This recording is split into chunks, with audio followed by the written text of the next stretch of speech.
Alright guys, we're right back at it.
Here is a cluster of about 4 knots or limbs, and over here, if you wonder what I was doing, I guess I should turn this off. Let me turn the noise off for a minute.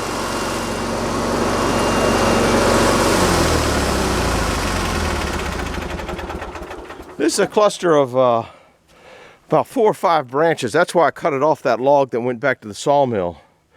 Whew. Here, well, you can see where it had holding power. Here I build up, if you've never been here before, I build this up here and then I stack these up higher, which gives me more room in the totes to hold more stuff. If you got the machine to pick it up, I'd recommend doing that. Now we'll get back to the task at hand. I'm getting a pretty good pile of garbage. It's getting pretty late, getting pretty dark. Hope to get a little bit more split tomorrow. Sorry we ran out of film on the last one, and I don't know how to edit them together. See, you can see, I don't know if you can see that, there's a big knot here, there's another knot there, and like I said, this wood splitter doesn't have a whole lot of pressure, but sometimes when you're splitting wood, you kind of don't want to split in the center because it's got holding power on both sides of where you're hitting. It's also got a double heart here too, or a double whatever. So I'm going to try to slice it off the edge because then it's only holding on, it doesn't have much strength on this side. But now I'm going to be hitting into this, so it's hard to say what we're getting into here, guys, but we're going to get it.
Well, we still didn't run out of gas.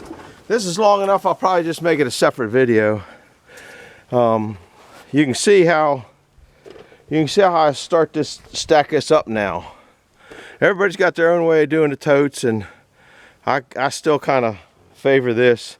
It just works best, and it just holds more. If you got the diesel powered equipment to move a bigger thing, you know, make that thing hold more. I don't sell wood, so it really doesn't make much difference. Now I want to talk to you about the trash, slash, what everybody's calling it. I'm hoping that it's light enough that you can see. I don't know how much wood I've been splitting. I got a basket over there, this basket, chunks and hunks. That last one that I split, or the one that you just saw in this video, if you'd run that through a box wedge, everything you got would be down there on the ground. Now everybody says they don't care about that, they don't care about that, they don't care about that. I take my eyeballs off. Let me tell you, if you don't care about that, then you don't care about your profit.